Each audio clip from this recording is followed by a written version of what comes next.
My palms are sweaty as she's walking by. An apparition in the midnight sky. I try to talk, but my mouth's run dry. You know I gotta get up by my side. You know I got a minute. I wanna waste it with you. I'll this minute. We're gonna get through.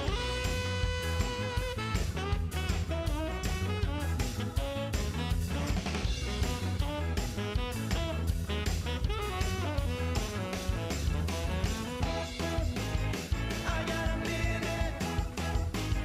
I wanna waste it with you. This minute. We're gonna get through. I got a minute. I got a minute. I got a minute. I wanna waste it with you.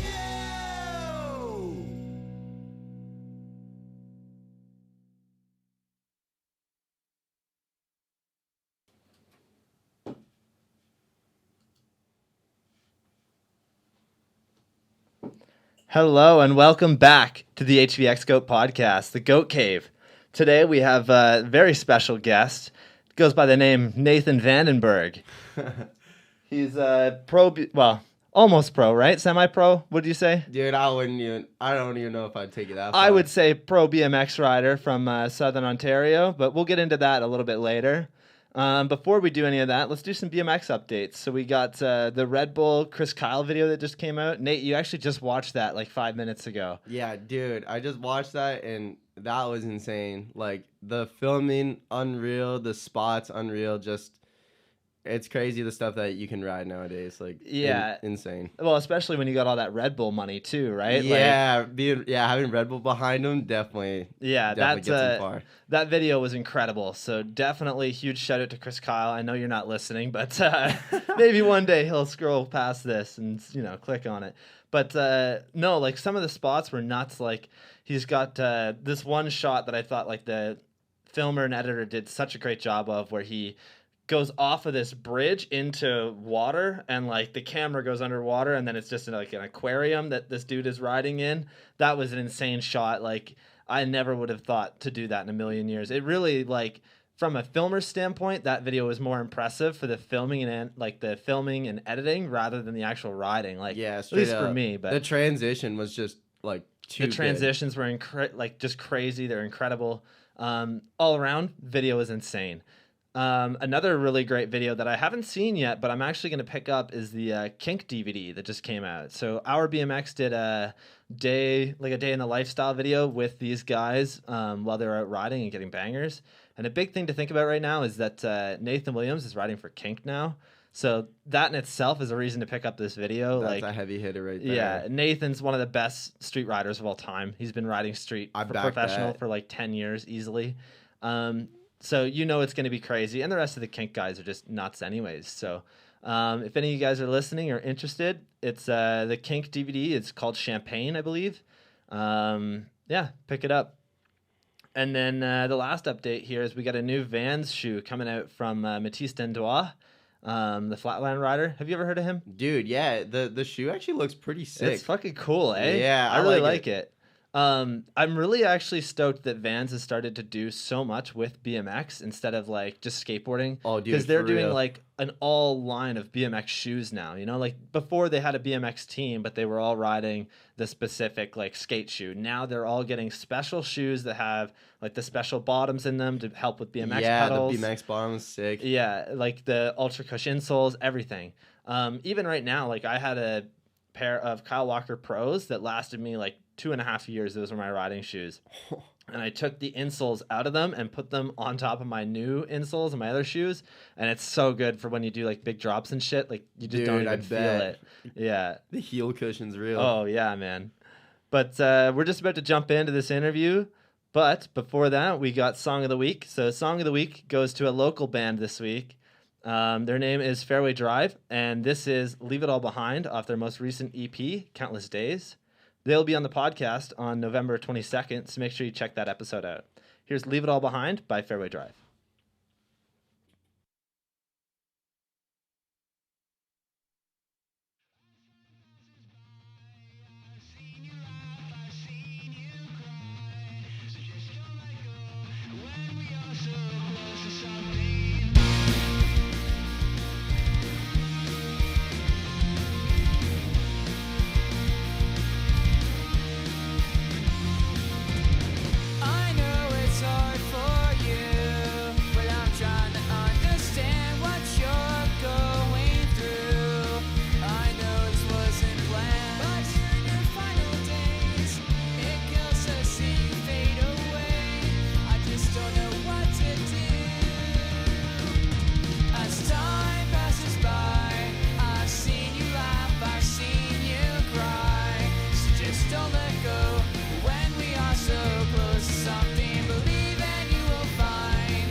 so close to something. Believe and you will find what it takes to stay alive. So just don't let go, and I know we'll be alright. As time passes by, I've seen you laugh, I've seen you cry. So just don't let go, and I know we'll be alright.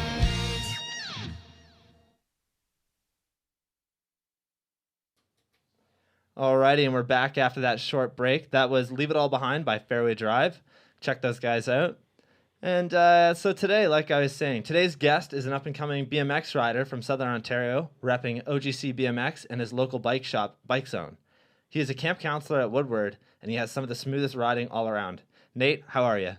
Yeah, I'm doing good. How are you? I'm fucking wonderful. You know that you're the first person that's ever been in my apartment that's landed a 900?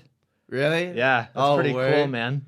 It was just that one, but Yeah, just the one 900. That's, not a big deal or anything.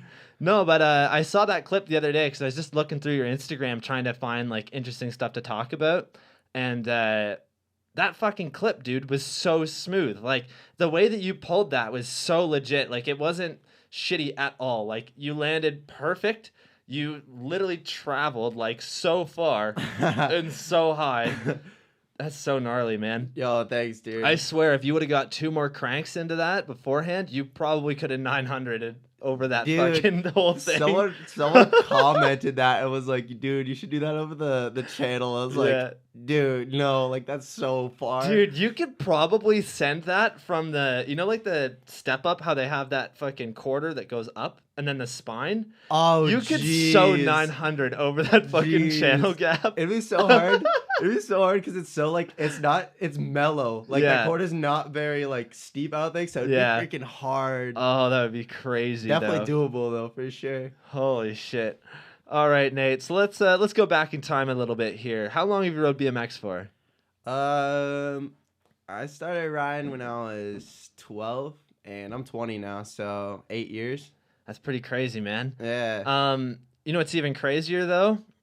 I think I met you when you were 12.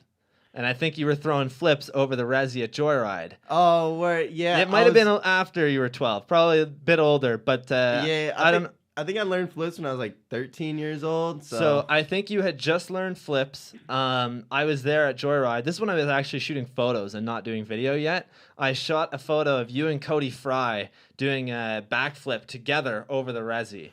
I don't know if you remember that. I do. Yeah, actually. That was me. Yeah. I remember that. That was a long time ago for sure. So that just says how long I've actually known you. So yeah, for real. Yeah, thanks for coming on again, man. That's Dude, fucking no awesome. worries. I'm hyped to be here. So, what was your first BMX bike then? Like, what did you start out with? I was 12, and I remember I had like talked to my parents for like a while about getting a BMX bike, and they finally got me one, and it was a Cult Complete, actually. Oh, wow. That is such a good bike to start out with. Yeah, I had a Cult Complete. It was like the low-end one or whatever, but, dude, I was hyped. Like, 12-year-old, just so stoked. It was, like, all black with chrome bars, and I was hyped on it. Yeah, that's such a good first bike, man. Like, yeah, man. A lot of the people that I've had on here are like, oh, yeah, I had some shitty bike made out of parts randomly, Like, that is such a good bike to start out with, dude, for sure. For real. Well, like, I guess my first one, like, straight up, I found a mongoose out of the trash. Yeah. And, like, I don't know if it was a BMX bike, but, like, I don't consider it, like, my first BMX bike because, like, I didn't ride it for that long. Like, I just cruised around on it, and then, like, my first actual bike was the Cult Complete. So I was hyped on that. That's cool, man. Yeah, man.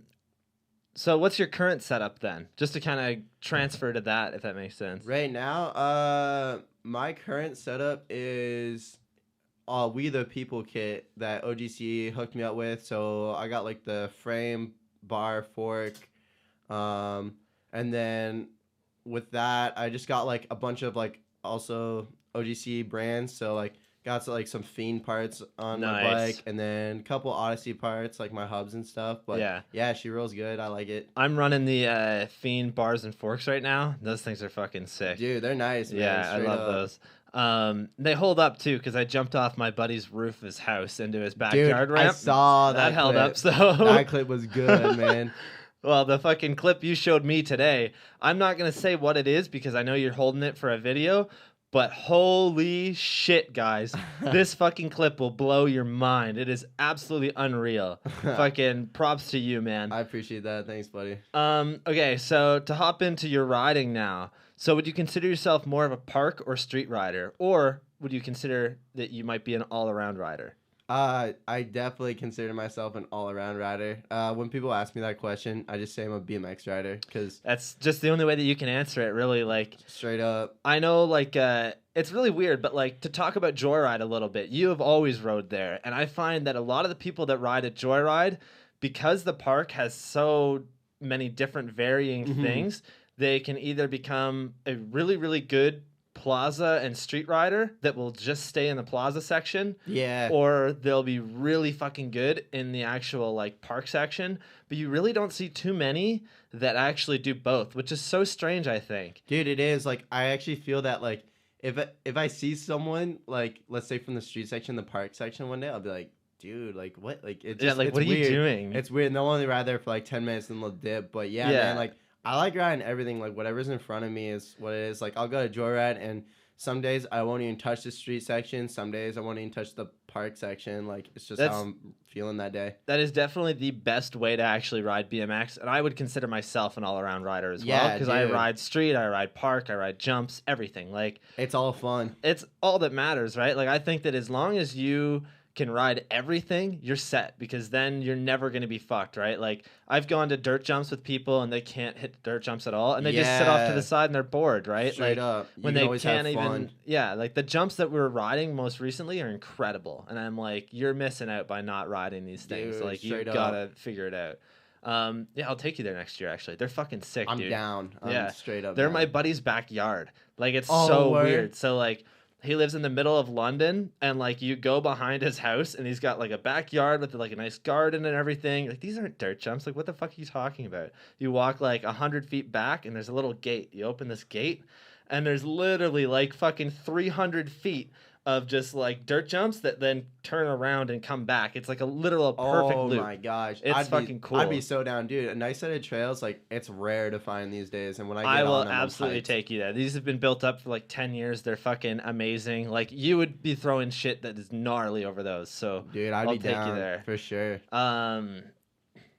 Now to get into more backyard stuff. What happened with your backyard ramp?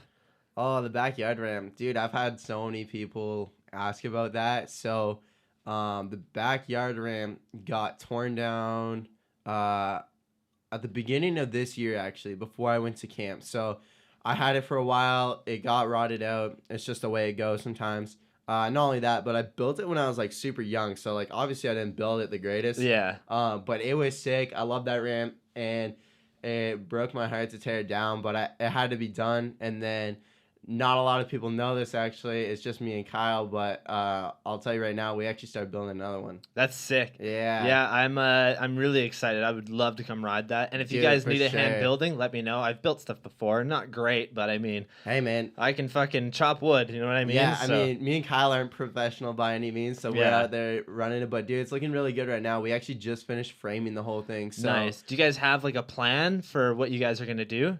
with the ramp, Yeah. it's like, it's not gonna be like as crazy as my old one, but it's gonna be basically a mini ramp. So it's gonna be like 4 feet on one end, and then on the other end there's gonna be a sub, and then there's gonna be extension. So it's just gonna be a Nice. really nice mini ramp, and we That's got a tarps lot of fun. yeah, we got tarps to tarp the thing too. But yeah, we just finished framing it, and then plan is to just ply it in the spring and then just ride it. That's such a good idea, man. Yeah, That's really man. cool. Yeah, I'm hyped for it. Yeah, that'd be fucking sick. I will definitely come help you throw some Dude, ply on I that, want so. you and all the boys to come out straight Oh, up. fuck yeah, man. It'd be incredible. Yeah, man. Those backyard ramps, like something simple like that, sometimes is better than having like some weird complicated setup. Like, definitely, don't get me wrong, if I had a backyard here, I would absolutely have a backyard ramp that is ridiculous. Like, I'd have box Yeah. jumps and everything. But for one, there's no box jumps in Kitchener anymore, and the only bowl that even was here is now gone. They tore it out, so Oh, we don't really true. have like a true bowl. There really isn't too many good quarter Yeah. pipes.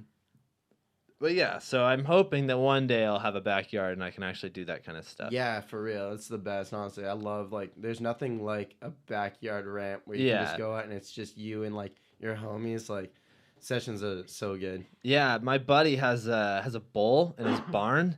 It's fucking Dude, incredible. I've seen that. Yeah. That thing is wild. Well, like, fucking let me know, man. I'll take you there. It's pretty, like, it's about an hour and a half from here. So I don't know Yeah. how far it'd be from Georgetown, but it's incredible, man. It's a lot of fun. yeah. It's like a full-on pro bowl Yeah, that was yeah. built, like, professionally with pool coping and everything. So Dude, I'm so down. My buddy Kyle went there and he said it Yeah, was like the it was sickest awesome. bowl. I thought he was going to try and do a fakey fronty. He was, like, setting up for it. And I'm like, I don't even think he's ever done that. I think he might have once. He's tried them on like the Joyride Resi, but he hasn't fully landed one yet. He'll either die, but like, or he's gotten really close. But That's just Kyle's style, though. Like, if we can talk about Kyle for a minute, this dude is incredible. I love the way that he straight rides. goon. That's all I Straight gotta say. fucking goon goon. style Kyle. Like, everything that he does is so fucking crazy and, like, not sketchy, but just so, like, you're like, holy shit, dude, how did you fucking land that? Dude, like, yeah, like he's got the bike control, but like he sends hard and he'll be doing he stuff fucking he's like sends. yeah, he'll be doing stuff like he doesn't even like he's not even comfortable doing like Dude, he sent this huge fucking handrail for the friends section of Space Goats. I remember That was his first ever handrail, like street rail. I'm like, are you fucked? This is a huge 15 stair with like a fucking 10-foot drop on the one side, like no room for error. Literally fucking first go does it. I'm like, you Dude. are fucked, man. That is literally like how like perfect way to describe Kyle. Like, oh, just sends. That's all I He gotta say. Definitely fucking sends. Yeah. All right, so to get back into having backyard ramps and living with ramps, Nate, you and I are very unique in the way that we've both lived at skate parks before. So let's talk about how Yeah. awesome it is and make everybody jealous about how fucking sick it is to live at a skate park. Dude, it is unreal. Like, I work at WoodWard camp in the summer, and dude, like waking up and just walking outside and realizing where you are, it's like I'm in a dream right now. It's WoodWard crazy. is 100% the best place that you could ever fucking be if you're a BMX rider, a skateboarder, or a scooter Dude, rider. straight Like, up. it is absolutely insane the amount of fucking shit that goes down there. A lot of the like stuff there is incredible. There's ramps everywhere. There's indoor parks, outdoor parks, dirt jumps, snake runs, everything. Yeah, dude, you don't Like, get bored. like, Yeah. At all. That's what I was gonna ask. Like, you have lived there for a couple months each year. For Yeah. how long now? Close to 3 years? Yeah, this year was my third year working there, so Yeah. yeah. So what's it like to be able to ride all this stuff all summer? Does it get boring at all? Do you find that some days you're like, oh, I just don't want to ride any of these things today? Or is it constantly you've got something new and something new to do? Straight up, I actually don't get bored. Like I've heard some people get bored of it, but like I mean, I was there for 5 months this year, like 5 months straight, didn't go home or anything, and I did not get bored at all because like we were talking about earlier, like I like riding anything that's in front of me. So there's so many different skate parks and stuff there. Yeah. That I just don't get bored. Like if I'm feeling like hitting like some rails, like I go to like the B3, or if like I want to hit some transition, I'll go somewhere else. And then yeah, there's dirt jumps. Like, man, honestly, I don't get bored there, to be honest. That crazy outdoor bowl there is absolutely insane. Dude, like that yeah. cement bowl is so gnarly That's looking. called the cage, and it's Yeah, because there used to be a park there that was actually like above ground wood that had a cage around it. And I know that there's Yeah. a clip of a dude jumping out of it over the cage into this grass hill. yeah. I forget who that was, but that was a while ago. Yeah, I know the clip. I remember it. I forget who it was, but yeah, someone like jumped out of it and it was sick. But yeah, that park was super cool. It was all wood like you said, and it was super sick. Like I enjoyed riding it, but it was just too old, so they had to take it down. But I mean, they Yeah. replaced it with something sick, so I'm not complaining.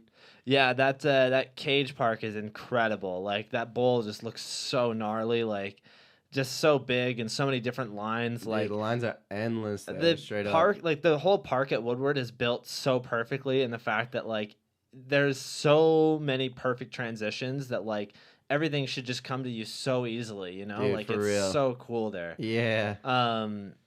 I lived at All In Skate Park, which is a lot smaller, obviously. But again, same thing. I never really got bored when I was there because we had the bowl and we had the jump section and the street Yeah. section. Like there was constantly something to ride and something to do, Straight which up. was nice. Did you ever ride the vert ramp there At at WoodWard? at Woodward. I thought you were saying All In. I was like, No, what? they don't have a vert ramp there. Yeah, the vert ramp I'll get onto every once in a while, dude. That thing is no joke though. That thing is scary. I've Like, always straight wanted up. to ride like a true fucking vert ramp because I can ride joyrides and like joyrides is Yeah, a yeah. mini. Joyrides is definitely not a vert ramp. It is a mini vert ramp. Yeah, I think it's only like 10 It's feet. 10 feet with 6 inches of vert. A true vert ramp is 13 feet with a foot of vert, I believe. Yeah, it's 13 and a half feet at Woodward, and like, dude, you wouldn't think that extra 3.5 feet would make a big difference. Oh but, my dude, god. it is no joke. Like, there's something about that vert ramp that's just insane. Like, to me, I'm more comfortable hitting the Mini Mega quarter, which is 18 feet tall, Yeah. than that thing, because that thing is just there's no room It's for so error. steep too, right? Like Yeah. there's no you cannot fuck up. If you case, you're going down hard. Like Dude, yeah, literally like how you're saying, you gotta ride it perfect. yeah. Yeah, Like seeing clips of like Jamie Bestwick in there is just unreal, dude, man. I've seen And him that guy's ride- like in his 40s and he's fucking Yeah. alley-ooping 40 feet across it. Like Dude, straight up. Like, I've seen that dude ride in person, and I'm not even kidding you. It's like watching a video game. Like, someone's Yeah. on Dave Mirror just, like hitting all these, like, crazy tricks. well, he does like the craziest shit too, right? Because like a lot of the stuff that he'll post on Instagram is just nice flowy stuff, but like the dude can do fucking huge front flares like easily. Dude, straight up. I was actually, like, OSI in one of the parks, like, just watching one of the parks one day, and I saw him ride for only 20 minutes. And, dude, that 20 minutes was insane. Like, he'll do a front flare just casually. Like, obviously all into the resi, but still nuts. He'll do front flare. I saw him doing 900 casually, like alley Yeah. 5 whip, like dude, It's insane. so crazy. Yeah. Does he work there? Or does he Jamie? live there? No, he lives in State College, which is Okay. like 45 minutes away, and he runs Rothrock Coffee that's there. And stuff. Okay, yeah. But yeah, he just comes to Woodward whenever just to It's so close, right? Like hang out, ride, do whatever. Yeah. Yeah. I'm sure he doesn't even need to fucking like pay to get in or anything. He's No, probably definitely just fucking not. local there. He's done enough for Woodward. Yeah, there you go. Yeah, he's incredible, man. That dude is so unreal. Yeah. Speaking of unreal pro riders that have worked or lived at Woodward, Jay Dalton. Dude. That dude is unfucking real, man. I Dude. remember like the thing that blew my mind out of anything that he's ever done, which is so weird, is this backflip step down transfer at X Jam. Because it wasn't even Oh. during his run. He literally just did it like after his run when people were like changing fucking riders. Yeah. He literally drops in and does this step down gap. It's like off the step up lander, 10 feet away, transfer like 10 feet over into a fucking box jump lip. Dude. Just backflips it. I'm like, are you fucking kidding me? And like nobody even saw it. I feel like I was the only person that saw Dude, it. I did see that, and like, man, that was no joke. Like, I don't even he- understand how he didn't win with that. I'm like, how do you not win the fucking jam by backflipping that? Because Yeah. that should not have been flipped at all. Like the fact that people were even gapping it was crazy enough, but flip? Are you fucked? Dude. Like that's straight so up. gnarly. Best part about that too is like he doesn't like. I feel like he doesn't say what he's gonna do. He's just super casual about it, and then he'll just go do it, and everyone's just like, "What just happened?" Yeah, like, and he's not a showboater either, which is awesome. Like the dude is so like, he seems just like the quietest dude in person. Just hangs out, does his thing. Like Straight I up. literally, my girlfriend and I were like just hanging out at X Jam, and we just walked past, and I'm like, fucking. I look over. I had to do like a double take. I'm like, that's fucking Jay Dalton. Like that is a Yeah. huge dude in BMX. Like that Straight is up. fucking crazy. I don't know why it always blows my mind to see like pros in person like that, but it's like this is fucking gnarly. Like this dude is just right there and he's unreal. Dude, like straight up. it's He's one of so the coolest cool. dudes as well. Like if you meet him, like Yeah. super nice dude. it's always really cool to actually go and see people that are like so good on a bike ride in person because you see it in videos all the time and it's like it's something different when you're there. Like when you Yeah. see what these people are doing, you're like, holy shit, man. Videos don't do it justice sometimes. Like, Yeah, when you it's see someone in person. unreal. It's crazy. Yeah. So let's move away from that. Do you think that being at WoodWard really helped your riding? Yeah. Oh, for sure it does, dude. Like when you can devote so much time into riding your bike, like you can't ride every day there because your body can't take it. But Yeah. dude, you got so much time to ride, and the facilities are just unreal. Like you have all the facilities to learn whatever trick you want to do. So definitely has progressed my riding for sure. Oh, of course. So you're a counselor at WoodWard, which means that you do actually like kind of take care of the park and help people out that are trying to learn stuff. Yeah. What is your favorite job that you do at WoodWard? Straight up, for the first 2 years at Woodward, I was actually like, volunteer, and I was in the dish pit. So I was like just doing dishes, and that was cool because I was just doing it with my friends and stuff. But Yeah.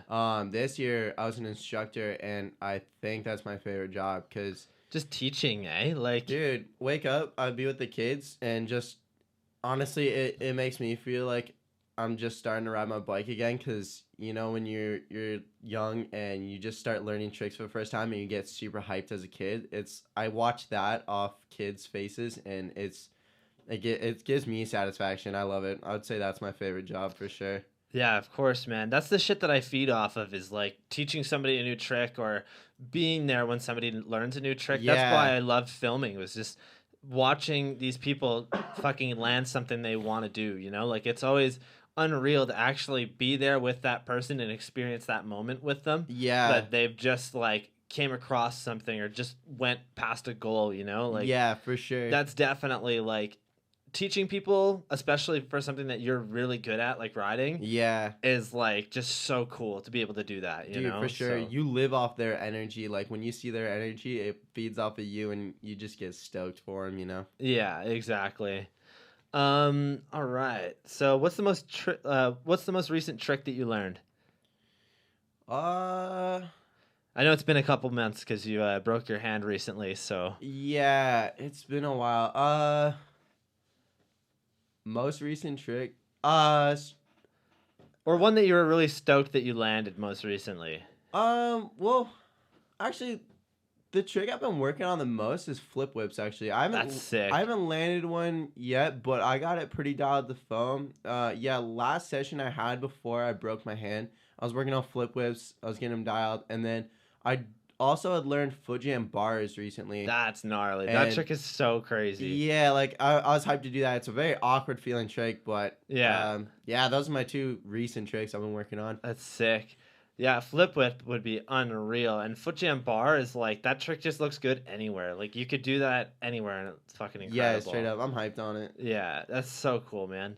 Flip whips, like, I can flip and I can sort of whip. I'm not the best at whips. I kind of suck at them. But I've always wanted to be able to do a flip whip. That trick is fucking gnarly. Dude, it feels crazy too. Yeah, like it is no joke. I've tried them into foam, and it's like I can't even like figure it out, you know, because like it's so hard. You have to be able to do the flip, and like as you're taking off, you want to kick the bike, and you have to like catch it kind of halfway through. Yeah, Be able to like pull the flip back. you You gotta know? make sure you get it dialed. Like I had it like when I was like first trying them. Like dude, I had a couple that were getting wild, and dude, it's scary don't too. wanna 'Cause you don't mess know up what up the there. fuck you're doing. Like you're Yeah. literally upside down. You can't see where you're going. you don't Yeah, know where you're you going- are. You're Yeah. going into foam, but if you ever fucking fallen into foam on top of a bike, it's not any better than landing on Dude, concrete. straight up, it blows. It's worse, I would say. Like, yeah. it's so bad. And any trick where you're like letting go of the bike into foam is the worst. Because like if you can land on the bike, you're fine. Like that's why people don't learn bar spins into foam, because you fucking throw the Straight bars and up. you'll fucking hurt You yourself. miss your like, hands, like your bike just lands and you just land on your bike, and it just Yeah, sucks. and it's the worst. Like whips into foam. I've always seen people do that, and I'm like, fuck that, man. Like I learned them fly out of a fucking jump, because a whip, in reality, a tail whip is one of the fucking like when you get to the level where you can start to actually try it, it's one of the safest tricks to learn, I would say, because Oh, for sure. you can just put your feet down. Like yeah. there's definitely been a couple times where I've whipped and like my feet fucking got tangled up and I fell to my side or something, but like Yeah. never really that bad, which is good. Yeah, for sure. I think it's pretty safe. Same with bar spins, because like if you learn on resi, and like dude, it's not like you're crazy high up either. Like Yeah. I think it's chill trick to learn. Yeah, exactly. Yeah, a bar is really cool. I want to learn that trick next year. That's my trick for next Oh, year. dude, you is got it like for getting sure. tail whips dialed and bars get like really nicely. I've always wanted to be able to do like just a bar spin out of like certain things. Like a bar to table is like one of the coolest looking tricks. Dude, one of I'd the love to coolest do feeling that. tricks too, for I've sure. done turn down to table, and that's a fucking fun trick. Oh, like on a word, quarter that pipe. is sick. That's a really fun one to do on a quarter. Okay. So I was just mentioning your crash a little while ago. What happened there? Like I know you broke your hand, but let's talk a little bit about what went down. This this year's been like pretty bad for me actually for injuries. Like, to be honest, like I was at WoodWard for 5 months, but I didn't ride there for 5 months. That's for sure. Like, when I got to camp, I came off of a sprained ankle, like just starting to ride again. That one I tried to do like a whip to Smith on this out of this bank, and like basically so gnarly. yeah, basically I landed in it, but I fell over the ledge, and when I put like my foot out, I literally just folded it because there's like a little drop on the other side. So Yeah. like, that happened, and then got to camp, and then I was doing shows, and I sprained my wrist real bad, so that was like another 6 weeks out, and then yeah, I just came off of a broken hand. I'm gonna go actually ride for the first time today, but that took 6 weeks to heal as well. So I think total I think I had 4 months of injuries, like healing time for injuries this year. So that kind of sucked, but it is what it is. It's part of the sport, you know? Yeah, exactly. A thing that you brought up there that I want to chat about is shows. So these have always been really cool, and I'm really sad that when I was a kid, I never actually got to experience this. But certain pro riders are in like different communities. So there's one which is the Crazy Crew around here, and they would do shows at schools and events and stuff like that, where it would just be BMX riders that would ride a jump, and people could come out and watch. And I'm so sad that I never got to go to any of those or see any of those. You know, like, what is it like to be in one of those shows? Dude, it's really cool, actually. I started doing shows this year, and it's so cool because it's almost like the whole like teaching thing. Like, you're getting other people stoked. So Yeah. like when you go to like, you'll do like all kinds of stuff, like either at fairs or like schools and stuff. Mostly schools though, but like it's so sweet to see like kids just get super stoked on BMX. You know, like, Yeah. you're like inspiring them to like pick up a bike and, you know, go do whatever you want to do, you know, just have fun with it. But yeah, honestly, really good experience. I like doing them for sure. I've always wondered how people go about these shows, and like, do you guys approach the schools and say, hey, we want to do a show for you guys? And then, or does the school come to you guys? Man, honestly, I know that that's not your thing. You pretty much, I would assume, get told, come here, do yeah, shit. I basically get told like, yo, like this is where it's gonna be at. Be here for this time, and yeah, that's pretty much it. But Yeah. from the sounds of it, it sounds like they hit like my boss up too. Oh, that's cool. To do shows and stuff. Like, I feel like he just promotes himself with like advertising and stuff, and then Yeah. all the business just comes to him. Like, they just ask him to do it. That's awesome. Yeah. Yeah. It's a really cool thing to show kids, you know? I know that for a lot of parents that don't know anything about BMX or skateboarding, it can be kind of intimidating because you do see a lot of the people that ride BMX or skate, like myself personally. Some Mhm. parents aren't fucking into tattoos. My dad's a tattoo artist, so I'm covered. Yeah, You yeah. know? And a lot of them kind of, you know, there is definitely a lot of people out there that don't really make our sport look too great, but there's a lot of people that do make the sport look great, like yourself, you know? For sure. So yeah. I think it's good that you guys are able to show the kids like that there's something different, you know? Because growing up, I was always the odd one out because I lived in a small town that was a hockey town. So True. I didn't play hockey. I didn't give a fuck about hockey. I didn't care about hockey. I didn't know anything about it. I didn't want to know anything about it. Yeah, And for I real. got bullied for fucking years because of it. And I never fucking quit. Not like I didn't want to learn anything about it because I didn't like it. Dude, for And real. then, you know, when I moved here, I figured out that I liked BMX, and that's what I've stuck with. And, you know, it took me a lot of fucking places that I wish that, like, you know, a lot of other people could experience. So, Dude, straight up, it's honestly a dream. Like, it's crazy to think like the places I've been, and I always look back and it's like it's because of my bike that I've met these people and I've been to these places. Like, I think it's the best, and I don't like hockey either. So like, yeah. dude, straight up, like I kind of felt like I was the odd one out too, because like I live in a small town too, and where not many people ride. So when I got my first BMX bike, man, I felt like I was on my own because I didn't know anyone that rode, and then over time, like you meet like people like you, like we live like an hour away from each other, and look at us, like we're together now. Like, dude, I know people like all over the world now because of BMX. You know, you start off thinking you're on your own, but to be honest, it's like a community. You meet people along the way, and it's unreal. Oh, of course, man. Look, I know people from all over the world just through, the internet and BMX. And Yeah. it's so cool that, like, those two things can come together and actually make something so crazy, Like, I know that there's a lot of old school BMX riders out there that don't want to hear this, but having Instagram and Facebook and, posting all of these clips is sometimes a good thing, because a lot of people feel like when you're posting these huge bangers and stuff online that it's really bad because it's just something that somebody's going to see, it'll be hyped for a week, and then people will forget about it, which is like, yes, it's true, but it's also not, like I found quite a few different people just through doing videos, Yeah, and that's for like sure. such a cool thing that we can all experience, Oh, for sure, man. I've had like, I've met people before, and like I'll meet them, and they're like, "Hey, isn't your Instagram like Nate Bikes or something?" I was like, "Yeah, that's me." And they're like, "Oh, like I feel like I already know you," and it's like, whoa, like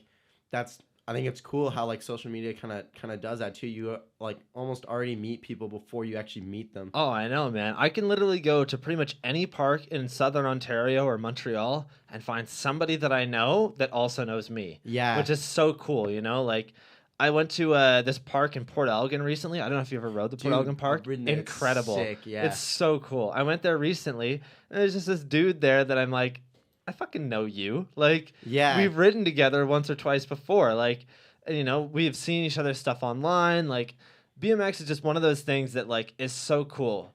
Recently, I had my buddy Ben from the UK, who I had never met before, just found me on Facebook through Neil Fraser, who writes for Ride. Okay. So Neil was kind of our, like, mutual friend. Neil let me know that Ben was going to be coming to Canada from the UK. So I was like, dude, Okay. fucking, here's my address. Yeah, Tell him link fucking up. come by.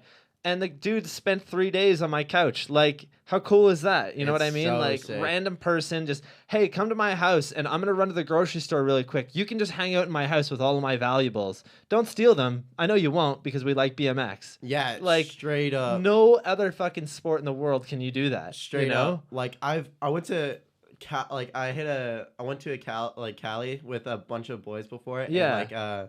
And there was like one dude that like just was like, "Yo, you want to stay over? Like, I know you guys don't really have a place to be right now." And we are like, "Sure." And like you just meet someone right there, and you stay on people's couches, and it's sick, man. Like I've been put up a lot of times by people, and it's sick, and it's all because of BMX. Oh, of course, man. Like, it's so cool to actually know that you have friends all over the world that you might not know, but just because you guys like this one thing, Like, you might Yeah. not have anything else in common other than you like BMX. Yeah. And, like, you guys could be best friends, And that's so cool. Yeah, it's honestly the best, man. So going back to shows, I want to talk a little bit more about them. So you ride with what crew for shows? It's called the Dialed Action Sports Crew. Okay, awesome. Crazy Crew is like Stephen Moxley and a couple other people I know. Yeah, I've heard of them. Yeah. Now, have you seen any of these Cirque du Soleil shows? Yeah, I've seen some. I don't know if you know Ryan Guzman, but Yep, like he goes Guzman, to like he's nuts. Yeah, he goes to like Joyride and stuff. But like he was doing shows for them, and like I follow him on Instagram, so I'd see like the shows and stuff, and yeah, it looks wild. Looks super Dude, sick. I gotta say, fucking Guzman has double flares on lock, man. Best ones. Like, every day. Like, he'll literally go land a new world's first trick, turn around, and then fucking double flare right away. I'm Yeah, like, how? It's almost like chill for him, you know? It's so fucked. Like, that dude is so unreal on a bike. Like, it's so crazy. And he's so young. I had no idea. Yeah. He's like, how old is he? I think he's like your age, isn't he? He's a year older than me, so he'd Okay. be 21 right now. I know. I'm like, that dude is so young. What the fuck? Yeah. Like, that's so crazy. Yeah, for real. But yeah, he was doing the Cirque du Soleil shows, and they're wearing like, the weird outfits and everything with Yeah. the clear like plexi ramps. That shit is incredible, and I think it definitely does something for a lot of people. Like the Oh, for ramp setup sure. they had was really unique. You'll never see that out in person, right? Like the tri hip thing, like Yeah. the box jump hip weird thing. It like, looks pretty insane. Like, yeah, and the plexiglass ramps, like, Yeah. dude, I don't even know how I'd feel about that. Like, I'd be down to ride it, but dude, I bet just it'd be so clear- weird the first time that you ride it. Like, yeah, like when you're landing, like you're in the air of a trick, and then you're just looking, and it's just clear glass. Like, it'd be Yeah. like, whoa! But I'm sure you get used to it over time. have you ever rode like ramps that people have spray painted with like silver or gold paint where like right in the middle of the day? It's the worst because you can't see anything. Like I've literally the quarter pipe that I always ride at the skate park around here, they like people will come by and they'll literally just cover the whole thing in silver spray paint, and then it's like super shiny. You'll like go up in the air and you have no idea what the fuck you're doing Oh because it's yeah, so I'm sure the you sun can't fucks see with it. Oh, yeah, that's the thing. You can't see the transition. for sure. Like, it's so weird. And I feel like that would be the same thing, right? Like, yeah, for real. but I bet after the first couple times it would be super easy. Yeah, I'm sure it's just getting the feel of it. So. yeah, for sure. Cool. So we're gonna talk about your LA trip, and then after that we're gonna play one song, and then we'll get back into this interview. All right. So your LA trip. You guys took a trip to LA last summer, I believe. Yeah, I think it was last summer. I think it was. I think it was like in the winter, so yeah, it would have been like Okay, a yeah. year and a half ago. I Right. think something around then. Yeah. So let's talk about how that came about. So I'm assuming that it was 3 or 4 of you guys. It was 4 of us, and that trip was really interesting. Honestly, one of the best experiences I've ever had. I don't even know what happened. Like, we were just like, yo, let's go to Cali. And like, I think we were joking about it at first, and then honestly we were like, yo, let's go in the spring. And I think we had like a couple months to save up for it, so all of us just saved money and we just went. And the best part about that trip was there was like not really a plan to it. So like, we went there, we started off in like Fresno, and then stayed with a buddy there, and then kind of just worked our way like all the way up to LA and shit. And like, I don't know, it was super sick. We stayed in a U-Haul for a good portion of it. But yeah, and James Murphy let us stay at his house for like a week, which was super sick. Shout out to him. But Like, yeah, what kind of U-Haul? Like the Like- big truck or like the like pickup? like a cube van. So like, That's so awesome. So we were like traveling across like California, and there's 4 of us, and there's only 2-seater. So there's like 2 of us in the front, and then we went to Walmart and just bought those like, you know, those like shitty like fold out like, Yeah. chairs. We had 2 of those in the back. So like super like, super illegal, but like we were running it because like it was cheap, and that's what we had. And then Yeah. at night we would like organize the bikes and bags, and we would sleep in it. So 3 of us would sleep in the back of the U-Haul, and One then would sleep in the front seat. one would sleep in the front seat, and we had to leave like a crack open because it's like summer, it's hot there, so Yeah. like, thing would be frying in there. But yeah, dude, like when we were traveling across, the 2 people that are in the back, like since it's summer and the door's fully closed, dude, it's like an oven because it's like a metal box. Yeah. And, like we would be just sitting there and dude, just sweating balls. So Well, like, there's like no air conditioning in those things either. no, and it's not like there's air conditioning in the back, so the back is like just terrible. But like honestly, best experience I've Did you ever guys had. like sleep in like Walmart parking lots or anything? Yeah, we actually got our U-Haul towed one morning because like we parked up at a Walmart parking lot, and like we thought it was overnight parking there. Apparently not. Someone told us it was. What? So like we slept in the U-Haul, and it was fine. We woke up the next morning, and we all just went across to Krispy Kreme because like it was right there. So we're like, oh, we'll get our coffee fix going. Yeah. We go over, and I'm not even kidding you, like 10 minutes later, like one of our buddies, Devin, looks out the window, and he's like, yo, boys, where's the U-Haul? And we're like, shut up, like, what are you talking about? What are you talking about? And like we look out, and it's actually gone. Like we go over to it, and we're like, no way. Like oh, we were like, what happened? And one of the dudes was like, yo, I think I left the keys in there. And we're like, no. We're like, someone stole the U-Haul with all our bikes, all our bags. Like, I think we had a nice camera in there too. So we were like, shit, like freaking the wha- fuck out because Yeah. all of your shit is in the car. We're like, what do we do here? And like, anyway, so like, I think we called the police. So like, police came, and we filled out like a police report or whatever, Yeah. saying like, yo, this is our situation, this is what we think happened, all this stuff. And then like he dipped. He's like, well, I can try to do my best, see what happens. And Yeah. so we're like sitting in this Krispy Kreme. We're like, shit, like all our stuff's gone.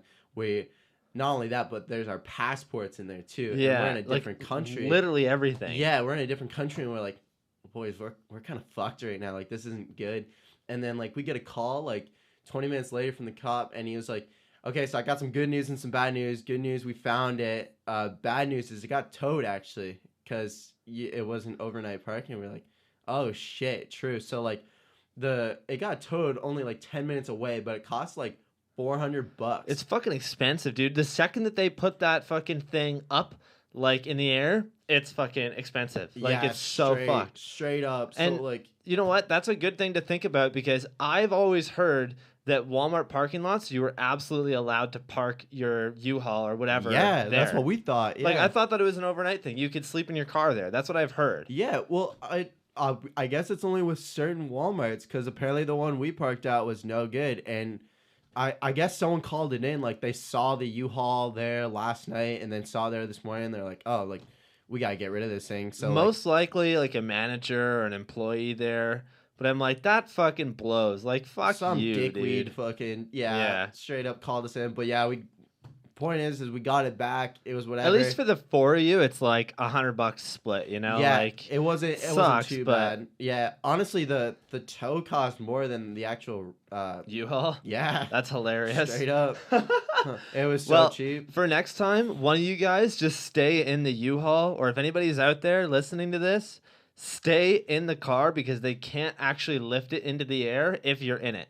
That's like Oh, a fully true. legal thing. They cannot fucking lift it at all. Yeah, like, if you're in yeah. it, they can't move it. It's just not allowed. Yeah, and then also if someone comes up to pull, we'll be like, yo, we'll move it. Like if they see someone there, they're gonna be like, yo, we gotta tow this, and we're gonna be like, no, we'll move it, you know? Yeah, exactly. Yeah, just a thought for next time, you know? Yeah. But I definitely wanna do that again though, for sure. Yeah. Like the U-Haul experience was sick. One of my buddies that was on the trip actually got it tattooed on him, which was sick. that's Well, sick. just a little U-Haul van on his arm, which was Yeah. sick.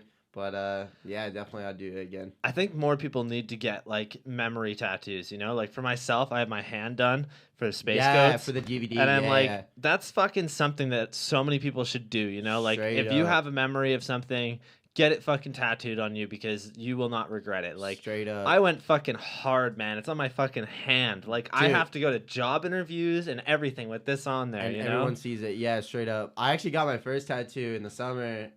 Just one of my buddies just did it. We like ordered a tattoo gun and he did it, but it just says HFE and it's like have fun every day, and that's like something my buddy's filming for, so he was filming through the summer. But that's literally what it is like it's just for a memory, you know, and it's awesome. I know I'm gonna get more at some point.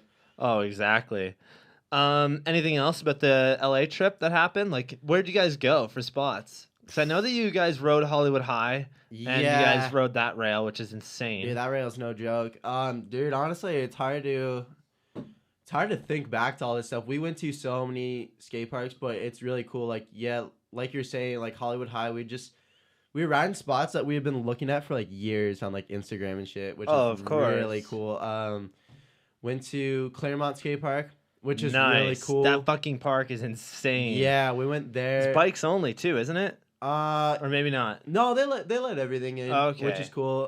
It was mostly bikes when we went, but I think I forget what the name of this park is. I don't think it's in LA though. I think it actually might be in Florida, but it's a bike only park. Like, Claremont. Claremont is that one that fucking Dennis Anderson always rides. Yeah. The crazy wooden one with the fucking wooden for real. pump track thing. That's it. Yeah. Holy shit, dude. Yeah, that thing was no joke either. Like that thing was like I forget what it's called, but it's like some like crossover course thing. But yeah, dude, like those ramps were big. But yeah, that park was super cool. Try to think of a bunch more. Ocean Beach was cool. Nice. You see that a lot. Did you guys do any trick over those, like that pump track thing? Because there's like the roll in and then the first two jumps and then like the turnaround. Did you do any cool tricks over the first two jumps? Oh, they were so big. We didn't get to ride it for too long, so like I didn't get to do too many tricks over it. We were kind of chilling. Yeah.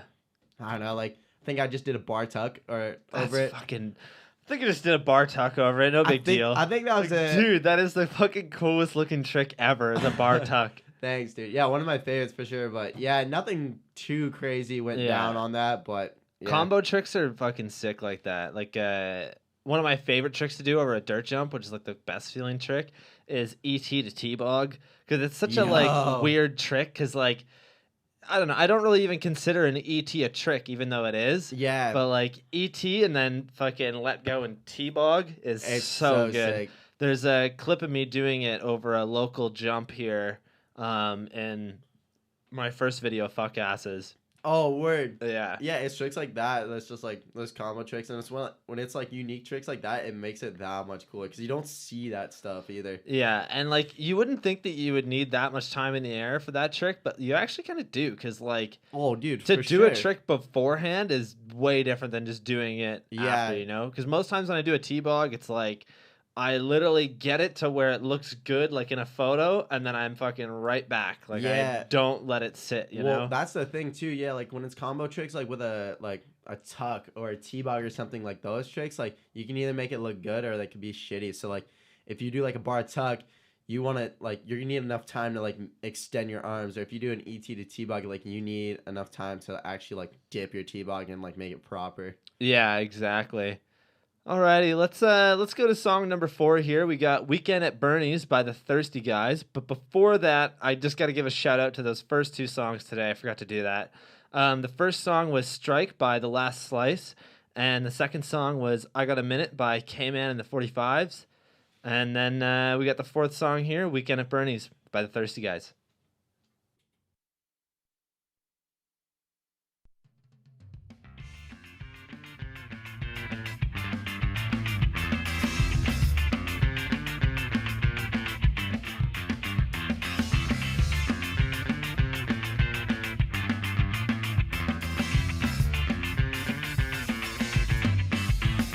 I got a couple things that I would like to say, man. Some people placing bets without a fucking pay plan. Some people back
Alrighty, and we're back. Nate had to rock a piss break there. Get that out of the way. Feel good. I feel lighter. There you go. Well, drinking that fucking 4-liter thing of water, you got it, man. right? Keep me hydrated here. Yeah, there you go. Alrighty, so let's hop back into this. What trick took you the longest to learn? For me, 100% tail whips.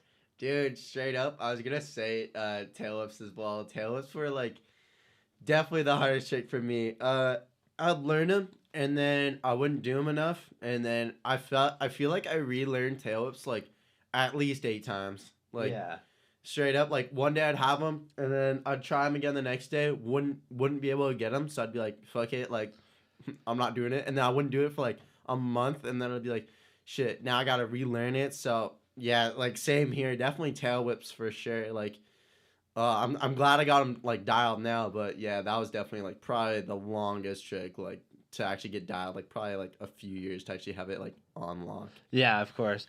If you just want to pull in a little bit. Sorry. Oh, word. Yeah, you're just a little off frame there. All right, perfect. There we go. So tail whips is definitely the longest to learn. What do you think was the second one then?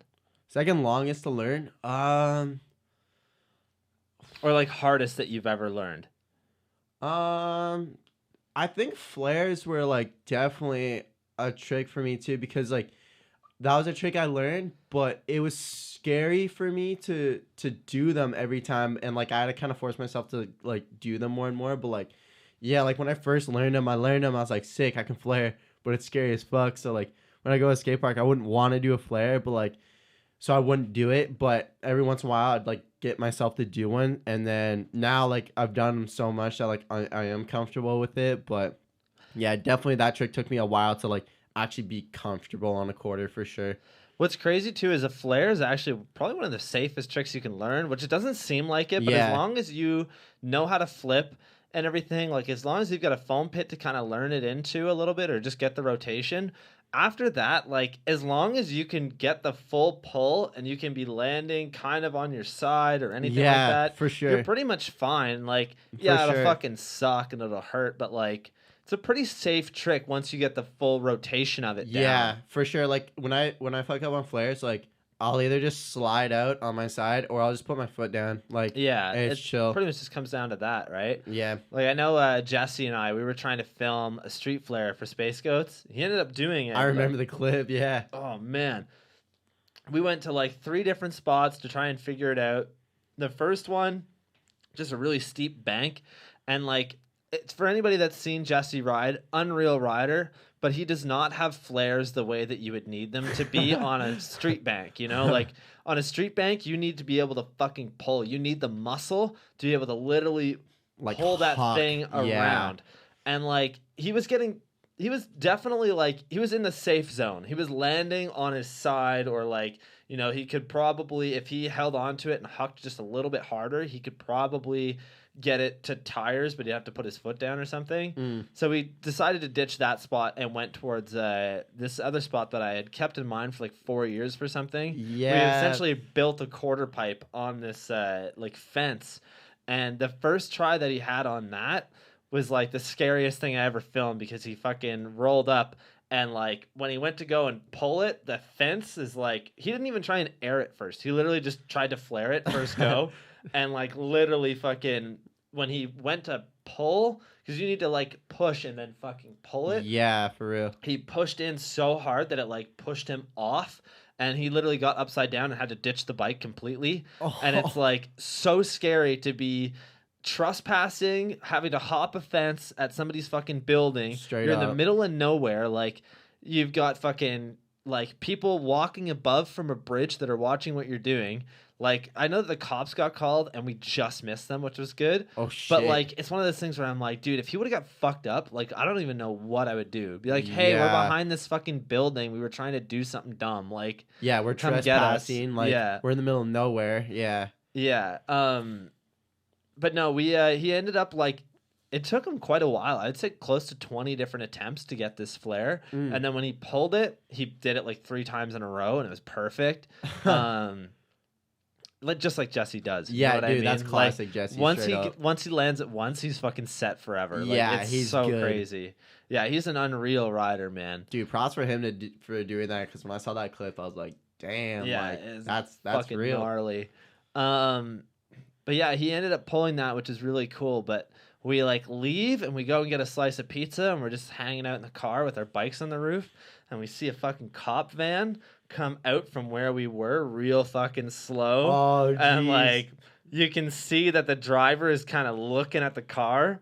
And then he just keeps fucking going. I'm like, oh my god, we You, got like, so lucky. just missed I it. like, there's no way that the fucking cops were there for anything else. Like, they're not just scrolling past. Yeah. Like, they literally got called. They probably went in, saw that we were gone, and then came around, saw a car with bikes on it, and they were like, ugh, fuck it. They're not even in there anymore. What can we do? Well, You know, because in reality, what can they do? There was no cameras back there. They could say, hey, we saw people riding, we heard that people were riding bikes back here. Nope, just eating pizza, man, hanging out. they'd probably just tell you to leave, if anything. Yeah. But, I mean, good thing on Jesse for at least getting it done that attempt. Because, like, imagine if it took him, like, another, like, 3 more attempts. Like, you would have had to deal with the police at that point. I know, it would have been, like, really shitty, but most times you can just tell somebody, be like, yeah, he's trying to do a backflip and then like turn 180, and they'll be like, he's gonna do a backflip? Oh, that's fine, don't worry about it, because people want to see that shit. Oh, for sure. You can't tell me that a cop is gonna show up and be like, oh, you're gonna try and do a backflip on this. No, you're not allowed. Yeah. Like, most times they'll be like, okay, I want to see this Yeah, shit. for sure. At least if they're cool. All right, so hopping back into trick talk. What is the best feeling trick for you? What trick do you just love to fucking do? Ooh. I mean, it's chill trick, but like, I love the trick of a tuck, like just a straight tuck no hander. No handers like, look so good. one of my favorite tricks. In an air, it feels Ugh. the best to me. Like, I just love it. Like, I don't know, like you air a quarter real high, you just tuck in your lap, and you just like let them out. Like, I don't know, it just feels like I'm It's just such soaring. a good looking trick, and it's such a good feeling trick. I need to get that trick back, because I used to have that trick like over dirt jumps really well, and then I put brakes on, and ever since then I always fucking miss my hand. Like, it'll grab the brake lever or some shit I like need that. to be able to learn like how to throw them out and then bring this hand back on the way I do, but then take this hand and put it around and through, because that's the True. main thing, is that you need to be able to slide it in instead of on top. On Because I would top. always do this, and then like as it's coming Catch down, it weird, and grab then it it, wouldn't and feel then right. do it. Well, Yeah. the thing is too about that trick is it actually used to not feel good for me, like, because like it's an awkward feeling trick when you first learn it. Like, when I first started learning, I was like, this trick Well, there's doesn't so feel much right. going on that you don't even think about. Like, for a tuck no hander, it's not that you're just taking your hands off. You're literally, you have to fucking bring the bike up, lock it with your knees, Yeah. and then bend over it and like stick your arms out, you know? Like, it's Straight not up. an easy trick by And any you're means. rotating too, which is kind of like makes it Yeah. different. So yeah, like when I first learned it, it felt really awkward, but like once I got good at that trick, like it started to become like my favorite trick, because it just once you get comfortable with it, it just feels so good. Can you 3-tuck? I can 3-tuck, yeah. Oh, that's fucking crazy, Dude, man. I can do like truck to tuck, and it feels Whoa. real. It looks really cool. Honestly, truck to tuck actually almost works better than 3-tuck, because when you do the 3-bar, it almost like you're at the right I don't know how to explain it. You're at like the right point in your spin to do the tuck. So like it actually works really good. That's crazy, Yeah. man. That trick blows my mind. I've always thought like truck to table is like a really good looking trick. Dude, that one's cool. I find the 3-bar tuck is definitely easier than 3-bar table. 3-bar table is probably. hard to get a nice Well, one. because you need to like, with a tuck out of a bar, it's kind of like easier, because you just grab the bars and instantly, it doesn't matter if the bars are turned or, you know, a little you just janky. kind of throw them in your lap. You just throw them in your lap and you let go, and then you You're grab them good, again. yeah. Whereas with a table, you really need to be able to grab them and then straighten it out and then go into it. Well, yeah, because like now you got to get your knee over the frame and shit after you just Yeah. threw a bar spin and a spin, and it's like just definitely feels a lot harder for me for sure. Can you do inverts on quarters? Like 3-table or sorry, not 3-table, like air table. Like next level fucking table where like have you know what an invert is? Like the Oh, like shoulder. like shoulder. Yeah. I've never hit my shoulder before. That is like That shit is so gnarly, that man. is like next level stuff. Like some of the people that I've seen that do like legitimate fucking inverts where it's like the tire is next to their fucking And it's ear. like straight up and down. Straight up and down is so crazy. I want to learn that trick. You have to take your foot off completely, I think. Yeah. Right here. Because you need to fold your bike completely, and like yeah. your foot has to come off. But the other one is supposed to stay on and push it. It's really strange. Like, yeah, I really want to learn that trick. That's like another good one that I want to. yeah. really I'd be down to get learn good it at. one day, but as of now, I do not have that unlocked. Yeah, that's fair. You do 3 turn downs at all? That trick's a lot of fun. Can you turn down? Yeah, I can turn down. Actually, like I So- actually worked on them. They're like getting there. I always find this so weird because the turn down is like literally my favorite trick, I would say. And True. I'm pretty decent at them. Like I do them over everything. I can do look back airs. I can do turn downs over huge gaps and hips and everything. The only thing that I kind of suck at is street turn downs, but I've always wanted to do up rail to turn down. So maybe one day. Ooh, But I always find that it's a weird trick that people forget about. Like a lot of pros 100%. are terrible at turn downs. I'm like, how can you do a fucking 5 whip, but you can't do a turn down? Because it's Straight up. so easy. Like it's literally you just kind of push with your legs and then fold the bars over. Like, Yeah. I mean, it's definitely I don't know, hard it's- for certain it's people, just but really, I think it's just a really awkward trick for people to learn. Like I think you need to have long legs is the thing too. 'Cause it I might do. help, yeah, because like you straighten your legs and it pushes your frame out, and it just I don't know, Yeah. works better, I think. But I've been working on them, I'm getting a bit better at them, but I'm trying to get them dialed. They're a really fun trick, and once you get them figured out, you can pretty much do them anywhere. Like I'm always sketchy doing them street because I just like it is a lot that's going on, and if you get locked into it, it's like a really fucking bad feeling when Yeah. you fall and eat shit. For sure. Well, not only that, but like turndowns, to me, to get a click turn-down, it takes more time than a bar spin. Like, Yeah. For sure. Yeah, no, that's fair. I think with a turn down too is like it is like there's such a level of like because with a bar spin you really can't fuck it up if that makes sense. Like you throw a bar, you catch it. With a turn down, like you can turn down, but you won't click it. You'll be under clicked, or you might go over clicked. Like to get that perfect click Yeah. is really really hard. Oh, for sure it is. So I don't know. I always try and push them as far as I can because I feel like that's like the best feeling. Yeah, But for sure. yeah. To get back into tricks that look so good, a lot of the tricks that you do, man, they just look incredibly easy for some reason. I don't know Thanks, why. man. Like just the style that you have is so unreal. Like we were talking about earlier, that 900 was so smooth. I don't even understand. Like that is probably one of the smoothest 900s I've ever seen because you didn't just go straight up. I feel like a lot of people go straight up and they come straight down, which is okay. It's good. But like you landed in the transition. You didn't land flat. I know that it's a banked quarter that you were landing in. Yeah. But like it's still the way that you traveled and everything was incredible. It looked insane. Well, thanks, man. I appreciate that a lot. I'm just gonna assume that you learned that one on Resi and then took it to Wood, right? I actually didn't even learn it on res. Really? Yeah. So like, it was funny. Like I had no intentions of doing a 9 ever, and then I remember like me and Kyle like one night at Joyride, like it was like just about to close, and like we were like kind of just fucking around in the foam and stuff, and I don't know why, but I had the idea. I was like, yeah, I'm gonna spin a 9. Like I've never tried to spin a 9. Spun the 9 off the quarter, and then it just worked, and I was like, no way did that work that well. Like into foam? In the foam, and then like I was like, all right, like I don't know, like, and then like I don't know, like I tried a 10 off the like a 1080 off the like straight jump, and then Yeah. that worked too, and I was like, but I didn't really, it was hard to like keep where I was, but the 9, like I don't know, something clicked with the 9 for me, and I was like, yeah, I might try this again at some point. So like I remember went back to Joyride like a few weeks later, and I had my camera with me, and I remember like from the like as soon as we got in there, I just started trying them again, and they were like working. So like I just worked on them for like a few hours in the foam, and like got them like feeling like half decently comfortable, and I was like, well, there's no point in doing it on res. I might as well just do it to wood. So like That's fucked. I just went for it on the wood, and then the one I landed was third try. The first one I did, like I spun all 3 of them, but first one I did, I was like too far like up, so like I looped out, and then second one I looped out as well, and then third one just like worked.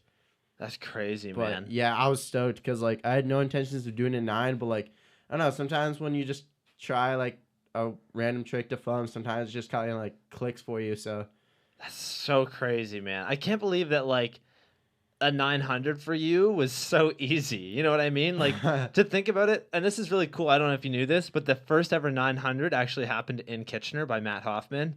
That was in Kitchener? Yeah, it was at one of the universities, I believe. That is sick. That the I first remember the 900 clip. ever happened. Yep. Yeah, it was in town. It's fucking cool. So it's really nice to actually sit down with somebody that's done one too. So. Yeah, it definitely was scary as fuck. Like, Oh yeah, for man. sure it was. Do you think you could do it on a fucking 40-pound bike like he did? Oh, dude, I couldn't even imagine. Yeah. Like, props to him, and not only that, but like he did it on a vert ramp. Like, Yeah, that's like so next that level that too. is straight up next level. Like, Have you ever done a 5 on a vert ramp or no? fuck no. That's like, fucking fuck no. yeah, exactly, right? That's what I'm saying. Like, vert ramps are no joke. Like, you have to be perfect to ride it. Yeah, they're fucking nuts, man. Now to talk about more circus tricks like the 900. Have you ever done a double flip? I feel like you did. I don't know why. I feel like you did. I never like did one on Resi or something, but I have done one to foam just for shits. But Yeah. like, I never. I've tried them into foam, and I always like I'll do the first flip, and then as I'm like completing the first flip, I'm still spinning, and it just feels so weird, and I just kind of like my feet just come off. Like I can't even help it. It's so crazy. It does feel weird. Like, yeah, I've just messed around and done it to foam, but like never cared enough to like actually like do it on Resi. But yeah, I've tried it to foam, but that's about it. Yeah. You can do front flips though, and those are fucking gnarly. Like I think I saw a clip of you at All In. You front flipped the Resi there, and it was like so high up too. Yeah, I actually front flipped the box beside it too. What? Yeah, I did it once. That's so gnarly. Yeah, I fronted the box. But Holy shit. dude, fronties. Oh my gosh, that's a scary ass trick too. Well, you can't see what you're doing. No, Like, and like I've always heard that you look through your armpit, but like, I don't know, man. With brakes, it's a lot easier. I've tried them into foam, and Varga actually told me this, is that when you go to do a front flip, go in with like a bunch of speed or whatever.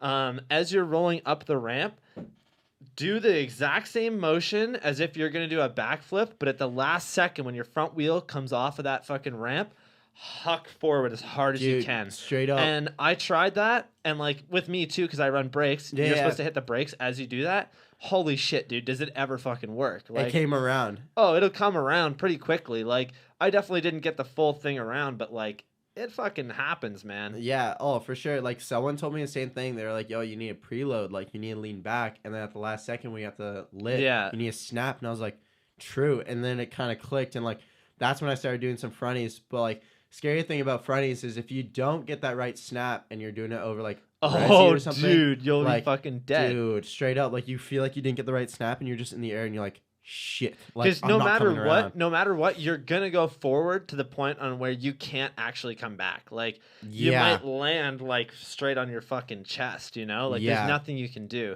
But I do gotta say is that I feel like a lot of the people that do fronties nowadays, they do them like so sketchy where it's like front flip over the box jump and land pretty much to flat, whereas your front flips, at least the ones that I've seen, you always go straight up and then straight down like into the ramp perfectly. Yeah, it depends how I take off. Sometimes I land a little flyer, but sometimes I land good. And yeah, It's so gnarly to like, I don't know why, but I'm like, when you're fucking flying forward so low doing a front flip, it just does not look good. Like when you go straight up and down, it's fucking incredible. dude, it looks unreal. Yeah, it's a gnarly trick. And you have front flips on lock to the point on where you're doing fakey front flips like Dude, casually. Fake it Freddy is so much easier. Yeah, I've always so heard that it's much like easier. such an easy trick. My buddy Kyle was trying them at Inflow the one night with Jared from Inflow, if you know him. Oh yeah, I know Sketchy Jared. Yeah, Fucking flip whip kid, that guy. yeah. Jared's a funny dude. Oh my gosh, yeah, dude. Fakey Freddy though is definitely a way more chill trick because like yeah. Well, you're already going forwards, right? Like it's you're kind of already. It's like a backflip in the way that a backflip is so easy out of like a box jump or anything because you're already like a quarter of the way there when you take off. yeah, for sure. It's the same thing for And a if you're fronty. doing a fly out flip, yeah, you spin 3/4 of the way around. But most times, if you're doing a flip like I've done, where you're just doing it over a jump into a like landing jump, Mhm. you're just spinning like halfway. You don't even spin a full flip. Like Yeah, it's pretty easy. With a front flip though, like when you're taking off of a box jump, it's a quarter or it's a rotation and a half, like quarter. It's so Oh, crazy, okay. Yeah, right? yeah. like at least if you're gonna land in a box jump for flip sure. or landing. anyways, though, back to fakie front flips. How did you learn that trick? And like, when did you really decide that was something you wanted to start doing casually? I don't know. Like, I always had, like, me and Kyle were always talking about, like, yo, it'd be sick to do a fakie fronty because, like, we run coasters and we're like, yo, like, we should just do this one day. And, like, last winter I went to WoodWard, just to go visit there for a little bit. And, like, I was fortunate enough to, like, be at WoodWard. So in this building called Lot 8, there's the mini vert and there's a resi, and I learned it on the resi. So, like, basically you just go up to one end and you just, like, hit the top pretty much and you fakie. And as long as you get a good fakie, once you go up the other end, you just start hucking it. And so I was hucking on the resi, and the first one I tried, I got around, but I was lean, so I landed, but I put my foot on, slid out, and then the second one I actually landed. So I landed the trick second try, and I was super hyped. And yeah, like, I did it, and then I can't remember, but there was, like, a bunch of jams going on when I came home, and I think I hucked my first one in a jam on wood. Inflow, right? Or maybe not. I know you did it at Inflow. I don't know. I did one at Toronto Jam and Inflow, and I don't know. I don't remember where I landed my first one at wood, but, like, when I did it to wood, I realized it's even easier because, like, it's steeper than, like, what the resi was. So, like, when you feel your back tire hit the coping and you just kind of tuck in, it works. Yeah, it just kind of comes around itself, eh? Yeah. So were you ever worried that you were gonna, like, front flip into the ramp? Because I've seen people do that where, like, they take off weird and they literally just fucking go, like, backwards into the ramp. If that makes sense. Oh yeah, no. As long as you hit, like, your back wheel off the coping, you won't, like, travel anymore in. If that makes sense. Because if you snap last second, like, you'll, like, start to go forward a bit, and it just works. But yeah, I don't know. That trick just works. Like, to be honest, I'm not gonna lie. Like, it's an easy trick if you have a good fakie. If you roll it with a fucked up fakie, like, it's not gonna work. But if you have, like, a good fakie, then, like, it works for some reason. I was surprised how well it works. That's crazy. Have you ever seen the clip of I forget his name. I think it's Jay Wilson. I don't know why I think it's that. It might not be. Okay. He did front flip to fakie on a quarter pipe, like fucking front flip air, like literally fucking 5 feet out of the ramp. Oh, what? Yeah, here, I'll pull this up right now. This is insane, dude. What, he landed back into the quarter? Yeah. Oh, jeez. It's fucked. Yeah, that's insane. But yeah, I also taught Cody how to do that trick because, like, when I learned it, like, he came up to WoodWard like a week after I learned it, and I was like, "Yo, put my coaster on and try this. It works so well." And he was like, "Nah, like, I don't want to do this." And then, like, got him to do it, and he was like, "Dude, that actually works." Okay, so it says that Kyle Baldock did it, but this is a different one. There's a fucking clip on here that somebody did it. Oh, I gotta find this. Front flip to fakie. Who is this? I hope I can find this because I'm like, I don't want to talk all this shit and say that it didn't happen, you know? I know that I've seen it. Oh, this kid did it. Do you know who Cody Bryson is? No. This dude is nuts. He did it like this. Oh, dude, I've seen this clip. Like, that doesn't even make any sense. That's not the one that I'm talking about. This dude did it at this park in the UK. Like, literally fucking... And aired it nice. Yeah, like, aired it. Dang. It's so nuts. Let's see here. Sorry, I really want to find this. Oh, yeah, no. Find it. I'd be down to see it. It's so cool. That's so gnarly. I keep finding fakie front flips, but not front flip to fakie. I'm like, oh, Jay Hobson. Jay Hobson.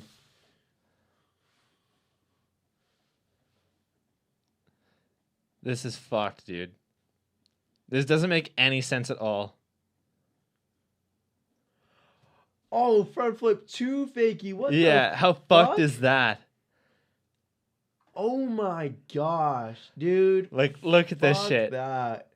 What? Dude, yeah, he was well above coping. And then he just fakie bars casually Bars out. too. Yeah. Fuck you, wow. Dude. Yeah, that's pretty gnarly. Yeah, like, that itself is the craziest fucking clip. I remember I saw it on Instagram a couple years ago. iPhone clip, by the way, not saved for a video, anything like that. Just straight casual to Insta. Instagram clips. Fuck you, dude. Like, that shit is so crazy. That is fucked. I do not ever want to do that. That just looks It just looks fucked. so scary. That just looks fucked. Because, like, you fucking start flipping. Could you imagine you get that same thing where the preload doesn't work and, like, you literally have to let go halfway through? You're going to have to try and jump onto the deck. Like, there's nothing you can do. I don't even know if you can get into the deck. Like, I feel like you would literally fucking hit your face on the coping. Like, oh, dude. it's so scary. It's definitely worse than doing an over the box jump. Like, Yeah. if they eject over the box jump, it's like one thing, but like quarter back into quarter, like, dude, fuck that. It's so gnarly, Fuck man. Alrighty, so let's hop into this next question here. Who is a pro that you have always looked up to and that helped shape your riding? Dang. I know it's a hard one because there's so many good pros out there, and I find even for myself, I take influence from so many different riders. Dude, yeah, it's hard to put it on one, but definitely someone who's shaped my riding is Simone Baracco, because he is super technical, super sick, and I can never pick what hub I ride. Like, I keep switching back to cassette and coaster. Like, I just switched back to my coaster, and I don't know, when I watch him ride, like, he'll make me want to switch back to a cassette, and just his style of riding, like, dude, like, he is so creative, like, just with his pegs, chingers, everything, like, Yeah, makes me definitely want to ride like him. Kevin Peraza also. Kevin Peraza is a really good one. Super good. I love his style and stuff. So, like, when I see him ride, definitely, like, I would definitely love to ride like him. Like, definitely love his style. I feel like you have the style that Dennis Anderson has, where I've it's like got you're that really before. good at everything. Like, you're a really good all-around rider where you take street tricks and make them look really good in the park, and you take park tricks look really good in the street, you know? Like, Thanks, dude. I a lot of appreciate that shit is really hard to do, and I feel like Dennis is one of the best examples of it because he's just so good. Like, Garrett, don't get me wrong, unreal park rider as well as street for rider, sure. but he is absolutely a street rider at heart, whereas Dennis is absolutely, like, you can tell that he is a fucking park rider at heart, or a dirt jump rider, you know? For sure. And it's also, like, you never really see this, but Dennis Anderson is, like, I feel like this might not be true, but he's, like, one of the only people that'll ride X Games, street, dirt, and park. Dude, straight You up, know? him and Kevin Peraza, like, you'll see, like, ride, like, all the events. Actually, I don't know about Kevin about street, but Yeah. still, like, I like seeing him ride, like, all sorts of stuff. It's honestly amazing. And, like, I started off, when I first started riding my bike, I thought I was more like a park rider. Yeah. And then, like, slowly started riding street, and then realized, like, man, ride everything, you know? It's awesome. Yeah, exactly, right? Like, a lot of those dudes are just so fucking good. And, like, Yeah. you get to ride with a majority of them that come to WoodWard, too, which is really cool. Yeah, dude, I've seen, like, Kevin Peraza at Woodward and talk to him. Like, dude, a lot of pros come through, and it's awesome just talking to him and stuff. It's unreal. Yeah. How do you feel about contests and, like, versus, like, I don't know, traditional street riding where you would film a video? I'm definitely more towards the filming part. Like, Yeah. Contests are cool. It's not really, like, I don't picture myself as really much of a contest rider, but, like, I go out to them and stuff, like, local It's good jams. to get your name out there, you know? Yeah, local jams here, like, I love going to and stuff, and I've had a lot of good times at contests, but, like, to be honestly, I, like, how do I put this? Like, just in my opinion, like, instead of seeing a really good contest run, I'd rather see a really good video part, because I Yeah. think it really shows, like, There's a lot more work. your true riding, and, like, just the effort you go through to do that. Yeah. Like, I'm definitely more towards the filming side of things rather than the contest side. I think that here's a good way to put it, I think, is that contest riding is you ride for, like, however long, prepping and getting ready for this one big day, and then you have to land everything that fucking day. Yeah. Whereas street riding, you show the full-on progression, because a lot of the clips that we filmed when we were doing Space Goats, it's like some of them are fucking 3 years old. Like, these Yeah. clips could be redone Oh, for easily, sure. but it's like showing the progression and also, like, Of riding and stuff. yeah, exactly, right. for It tells sure. a story too, which is really cool. Like, at least for any BMX rider out there, right? Yeah, definitely. Yeah, I definitely prefer the filming side of it. It's like, to me, it's not as much pressure to, like, when you go in a contest, you're like, dang, like you were saying, it's like, I gotta get all this stuff done in a minute. Yeah. Like, right now. And it's like, Whereas filming, you can be like, okay, I'm gonna work on this video for like 3 months, and then you got 3 months to like pace yourself, and then you got like you can actually spend time trying and making a project that you're stoked on. I like that. Yeah, exactly. That's so true. Top 3 underrated riders for you. They could be pros, locals, anybody. Whoever you think needs more credit, shout them out now. Dang. Okay, that's a hard one. 3? It's so hard because it's 3. You can do 5 if you want. I don't care. It's like just shout out as many people as you want right now. Definitely Gabe Trucks. Yeah, dude. Gabe is nuts. He's landed world's first. Tooth crank whip. Yeah, like that doesn't even make sense. Dude, straight up. Like he is, and he's also one of those riders that's just super well rounded. Like kills in the streets, kills in the park. Like definitely. I look up to him straight up, and like I ride with him and stuff, and straight up definitely does not get as much credit as he should. Yeah. Another one is Jay Dalton. Like, yeah, again, Jay, he's huge, but like he deserves so much more credit because he's so crazy. He's like, yeah, he's huge on YouTube and stuff, but like no one like really picks him up, and he really doesn't even have like the thing is his YouTube base really isn't that big. Like I thought he would have a much bigger following. He only has like 100,000 subscribers. Yeah. No, I'm like, real. how does this dude not have more? Like, he's so good. Yeah. You know? No, for real. Like, yeah, he just doesn't. Yeah, like, just doesn't have enough. Like, he's so good. Like, I think he's like one of the best pro riders out there, but he's not even considered pro because like he's not up there enough. I guess. Like, I don't even know how to explain it. He's just too underrated. Yeah, exactly. So something I want to jump right back into because I forgot to ask it earlier. Okay. Have you rode the Mini Mega at Joyride? Or not Joyride. WoodWard.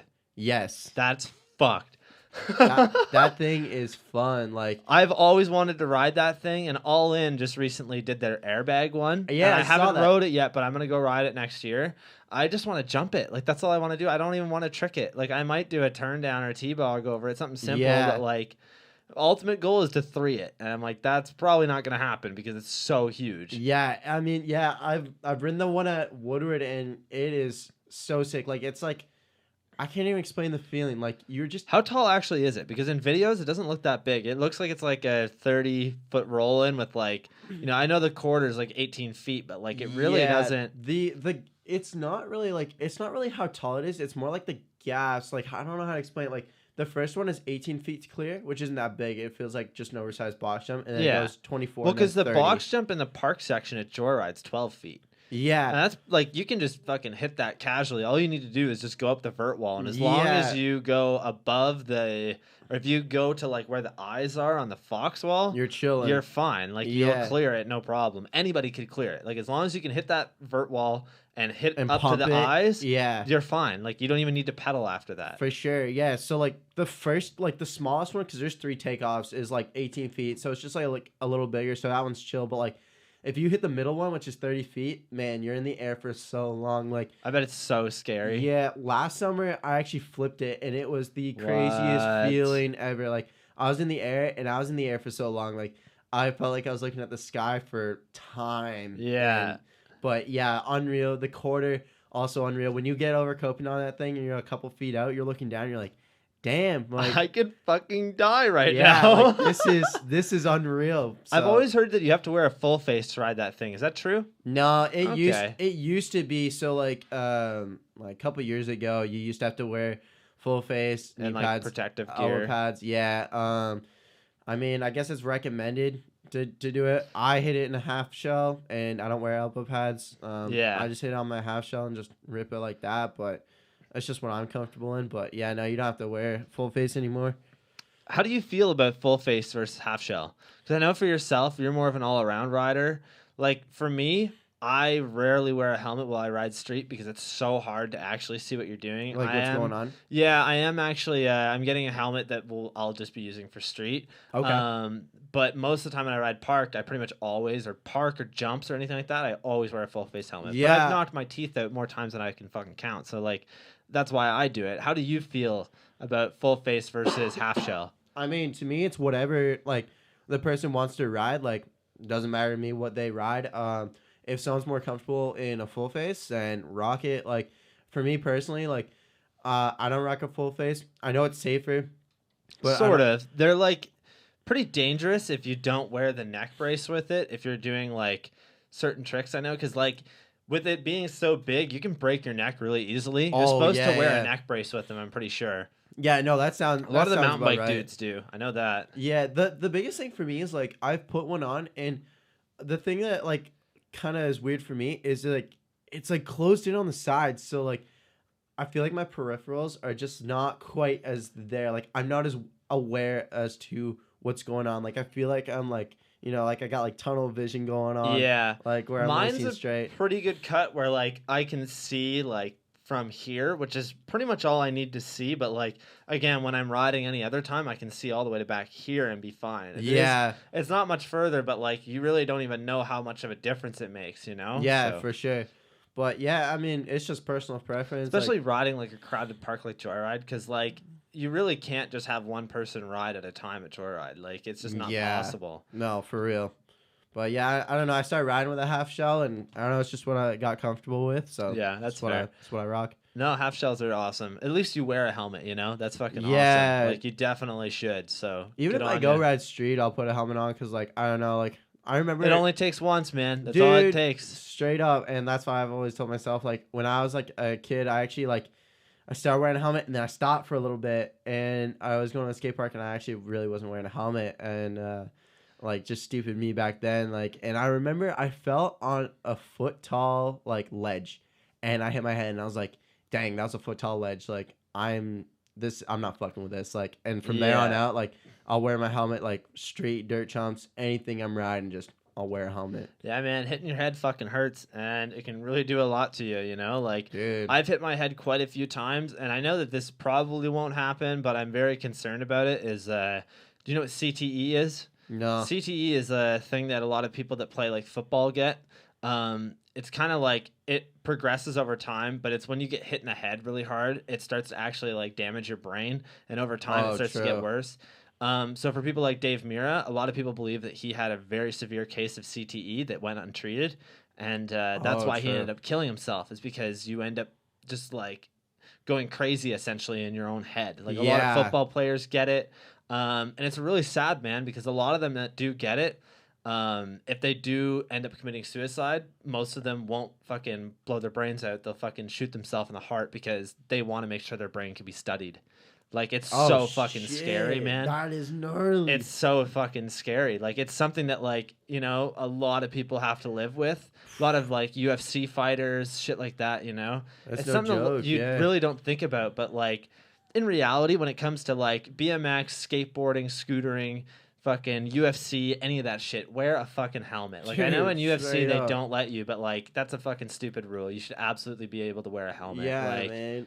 your And- fucking brain, you only get one. You can't fucking fix it. Like, it's so dangerous, man. Straight up. Yeah. And like I feel like the whole reason I didn't wear a helmet for a little bit is because like people at a skate park who never wear helmets, like if there's any kids out there listening to this, like dude, if Just because fucking wear one. yeah, just because if no one else is wearing a helmet at the park doesn't mean like you should try to fit in. Like fuck it, be the only one out that wears a helmet because when you fall, you're gonna thank yourself. Like, oh hell yeah, huge. man! I bet you Brandon Began wish he wore a helmet on his fucking half cab de El Toro. I know that he doesn't wear one now, but like, I bet you he fucking wished he did. Like, I bet that a lot of those people that have had crazy bad crashes like that. Dude. A good one to reference is Scotty Kramer because he took a big crash that ruined his fucking life and he turned it around and made it into something positive, Yeah, Like for sure. I watch his channel every single day because I love Scotty, man. Even before his crash, like He's the man. He's the man. He's literally like he is absolutely one of the most influential people in BMX right Oh, now. yeah. And he was 10 years ago. Oh, I'm for like, sure. he has stayed on top for fucking 15 years because he's so good and because he's such a good person, Yeah, for sure. Like he actually, I feel that a lot of people have started wearing helmets because of him, and that's a big fucking thing. And he Dude. fell with a helmet on, yeah, like, and he was always like, telling people wear a fucking helmet. So. for sure. He's like, yeah, you should wear a helmet. Even it's funny, like even Trey Jones doesn't usually wear a helmet, but like He when always Trey wears rides them. Yeah. in his videos, like always puts it on, because Yeah. he wants to show like you should wear a helmet, Yeah, exactly. I know it's so weird that Trey doesn't wear a helmet. I'm like, it doesn't matter, but Yeah, I it's mean, up a to lot of you. people don't wear a helmet, but it's like, I wonder how Sucks. Trey's wife feels about that, because Trey's wife is actually Scotty's sister. I don't know if you knew that. Yeah. I'm like, I bet you she fucking bitches at him constantly for not wearing a helmet because her fucking brother is like so fucked because of it. For sure. Yeah, I'm like, that fucking whole thing was like such a shitty thing to happen, but it like he's really turned it around and turned it to something positive, which is incredible. I like how he's just always been positive. Like He's from just day such one. a solid dude. Yeah. Yeah. He's literally guiding like kids in the best direction possible. Like, Oh, of course, have dude. fun, be safe. Like, this is what it is, you know? Like, Yeah, it's awesome. exactly. So we were doing top 3 or top 5 underrated riders. You said Gabe Truax, Jay Dalton. Who's next? Dang. Oh, man. Oh, we got to give a shout out to Goon Style, man. That kid's unreal. Dude, he is, man. Like, Yeah. not a lot of people know who Kyle really is, but, like, dude, he rips, man. Like, He's unreal. yeah, for sure. Oh, man. You can do pros too. I don't care, man. Whoever you think deserves more credit. I said Mike Gray. Mike Gray, it's such a solid dude, fucking rider too. Mike Gray is a little bit more well known now, but dude, like, He deserves way more though. He should be up there with fucking a lot of the like legend riders, you know, Yeah. like legendary street riders like Dakota Roche and everybody. oh, for sure. But yeah, like, Don't get me wrong, he's still up and coming, but like, yeah, he's a fucking good rider. He is so good, dude. Before he got on Haro, he was so good, and I was like, dude, like, when is someone gonna pick this dude up? Because like, yeah, right. he's so good. Mike Gray is definitely another one for sure. What is that? That's 3. Oh, 4 man. if you count Goon Style.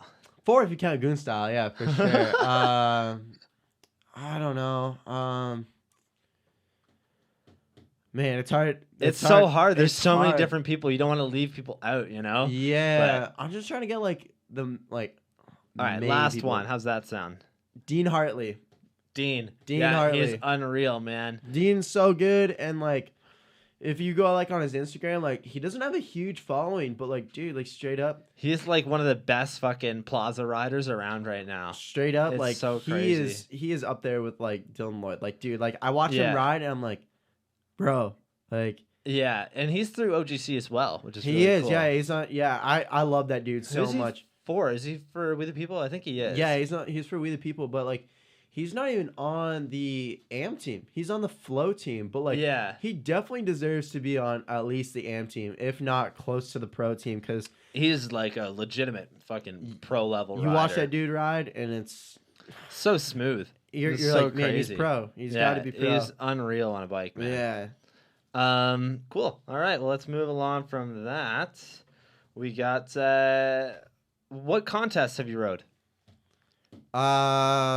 Recently or Just in general, what ones have you rode and what did you place in some of them?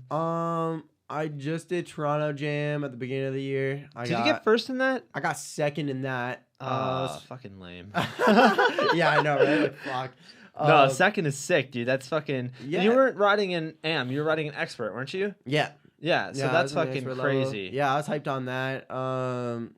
I rode Joyride's Spooky Jam in the fall, and I actually got first in pro, and I was That's hyped crazy. because like I went in there and I didn't expect anything because like all the like the dudes that ride park there a lot, like all the park dudes, I was like, oh, they're gonna take it, and like Yeah. I don't know, I went and rode, and like I guess they liked my style or something, and Yeah. they gave me first for it, which is sick. So came first in pro, and it was sick because Kyle came with me, and Kyle got first in AM. That's sick. So like we both took first. Like, Yeah. it's funny that the 2 dudes that came in one car like took Took first first. in both categories. So, Yeah, that's fucking sick, man. yeah. So like there is the Joyride one. In flow, I came third in pro. I think those are my recent ones, but yeah, I don't do too many contests. But anytime there's a local contest, I'm down. Like at Joyride or in flow or at Toronto Jam. I heard Toronto Jam's not happening. Yeah, More. actually, I kind of wanted to talk about that, man. That's Yeah. really sad, eh? I heard about that and I was like, no way, because Toronto Jam's been going on for time. Like, Oh, years. And Bef- before it was X Jam, it was the Toronto BMX Jam. And before that, it was fucking. what was it called? Metro Metro Jam. Metro Jam. And then before that, it was called something else. Dude, straight up. Like, it's always been a huge deal, you know? Yeah. And, like, I feel like Toronto Jam was the only jam that a lot of pros from around the world would come to because, like, Joyride's jam would have a lot of the Ontario and Quebec people. Like, Yeah. there's the one dude who comes from Japan. I think his name's Toshi. He always Yeah, showed Toshio, up. yeah. Yeah, he's sick. So he always good. showed up to that one as well. But X Jam, man, like Daniel Sandoval would be going there. Dude, like Pat Casey Pat was there for a while. Casey, anybody, like all of these huge pros would be there. And I'm like, that's fucking It was sick. so good for like Canada's Yeah, scene for too, because like Canadian Canada doesn't have BMX. as big a scene as like the United States does, and like I thought it was doing something really good, especially for the Ontario scene, like so good. And like this jam's been going on for I don't even know now, like maybe like it's probably 10+ years at least, because it's in the old props videos, but like it's crazy that it just stopped like right now. It's like dang, like it was almost like that was the like one really good contest that was like putting the Ontario scene like out there, you know? Yeah. But Yeah, no, that's very true, man. I'm really sad that it's gone. It's kind of like really depressing, you know, because there really isn't too many Yeah. other contests around here that are going to go down that have such a big following as well, Oh, for right? sure. Like, where are you going to have, you know, contests like that where people will come out from all over the world? straight It's up. tough too because you do have to fucking throw out a prize purse. It's pretty big to make people want to go, you know? Yeah, for sure. For a lot of people, it's like they're going not to just fucking go and experience it. They're going to win because they need to fucking pay for their flight there. They need to pay for their Yeah. hotel there. They're going hard because they need to pay for that, For you know? sure. For me, it was just kind of the fun of it, because like it's Of not course. far. It's local. It's local. It's a local It's jam. actually You go like sport it. pretty cheap to get in. It's only like $50 if you're going in am. I don't Yeah. know what it is if you're going in pro. I think it would be a little bit more. Yeah, I but- think it was like $50, and I was fortunate enough that like Bike Zone to cover that cost. Like, Yeah. the local bike shop. That Oh, hooks that's me up. sick, So man. like, it was sick. I'd just like drive there and like basically just cruise it for free, and just whatever place I come is whatever. Yeah, I always wanted to ride the course there. I was literally just gonna pay to fucking ride the course. So. Yeah, just ride practice and Yeah. just rip it. They're fun. Like they always made some sick stuff. That's for sure. Oh, of course, man. Alrighty, let's see here. We got what kind of BMX content do you watch? Do you watch like YouTube vlogs, just Instagram? How do you get your fill of BMX content? Or do you not really watch too much outside of no. just riding in person? I definitely watch a lot. I'd say like I love DVDs. Like I love seeing DVDs. Like BSD Transmission was super sick. The Vans DVD is super sick. Like I like watching video parts the most. Vlogs are okay, but I don't know. I like seeing parts where people like really went in on and, you know, took the time to, you know, make such a sick project. So I'm definitely more of like a edit person that like watching edits, DVDs, like that kind of stuff. The props videos are super sick too. Yeah. No, the props videos are incredible. Like the Road Fools videos are some of the best videos that ever came out. And like for me personally, I should watch way more BMX content because I create BMX content, but I really don't. Like I pretty much just stick with Scotty Kramer's YouTube channel, the occasional like vlog those are good. online. I'll watch those because Those are so much fun. I Like, love it's just- Scotty's yeah. like stuff. So good. It's so crazy to see the transformation from when Big Boy started riding at the beginning of the channel to now. Like that dude His is crazy, progression- man. His It's progression is insane. unreal. Yeah. But yeah, just in general, like DVDs are one of the best ways to get your BMX input or like intake, I guess, and everything else. So yeah, those are really good answers. I'm just gonna throw on one quick song and then we'll finish the interview off with 2 more questions after that. Cool. Sounds Cool. good. So we'll be back. This is Trip and Fall by Theoretically Nameless Band from Kitchener-Waterloo.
Alrighty, and we're back with these last two questions here. Sorry, boys, just had to take a piss break. Gotta get that out of the way. You feel better or what? Oh, fuck yeah. Alrighty, so we were just talking about the BMX content that you watch. So let's go on to these last two questions. So this second one here is, how come you're not doing any of the fees contests? Honestly, I don't think I'm that good to do them. I mean, other people have said otherwise, but not only that, but like, I know it's like the fees contests are like more for the UCI thing, and I'd need to buy a UCI license. Not saying I couldn't, but like, I don't know. It's just contests just really aren't. I wouldn't say it's not my thing. It's just like, it's not really my like focus on riding, if that makes sense. Like, I'm really focused on doing like a video project or, you know, something like that. Like, I think they're really cool. So like, whoever's doing them, like, props to them. And maybe one day if I feel like I'm good enough to, you know, compete in it, like, I mean, might get there. We'll see what happens. Yeah, no, man, that's totally true.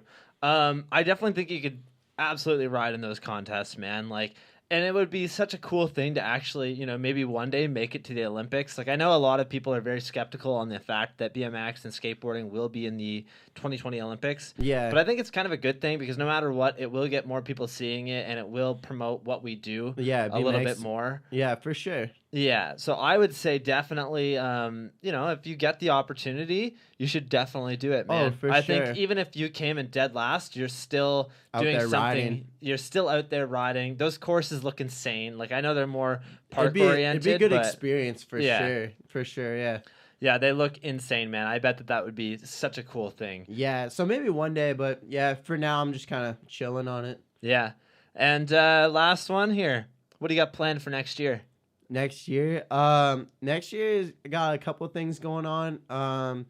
Definitely going to Swamp Fest. I think that's in March. I forget what Yes. the date is, but I'm pretty sure it's in March next year. Trey posted it. I know Yeah. So me and a couple of other buddies are going, and we decided we're gonna try to drive down.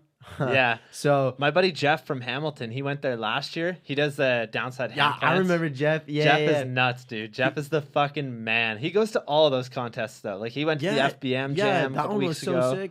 Yeah. Yeah, dude, straight up. But yeah, I really want to get out there. I've never been to it, and I know they've done it for like 3 years now. This or would be the something. fourth year that This he will be does the it. fourth one. Yeah, and like every gonna time I do watch the, videos from it, I'm like, dang, I wish I was there. And like every time I hear people that have been there, like, you got to go. So I made the decision with a couple of buddies, and we're like, yeah, let's actually make this happen. Let's go, That fucking loop was so gnarly last year. dude. Straight up, Like 14 feet tall too. yeah, straight up. I'm kind of nervous to go because I don't know what I'm gonna like try. Because like I kind of want to try the open loop and stuff, but like The open loop, I bet, would be way easier than the actual full loop.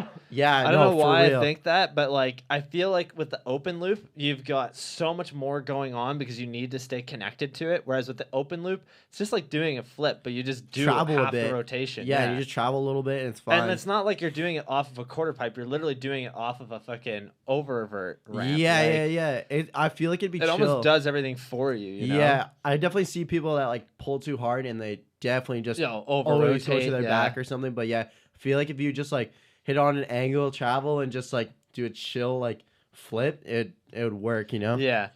So you're going to Swamp Fest next year. What else you got planned? I'm definitely gonna go back to WoodWard. Nice. The plan is to go back in May for preseason, and actually one of the dudes I met this year, his name's Clark. His Instagram is Mass BMX, and he is super sick at filming.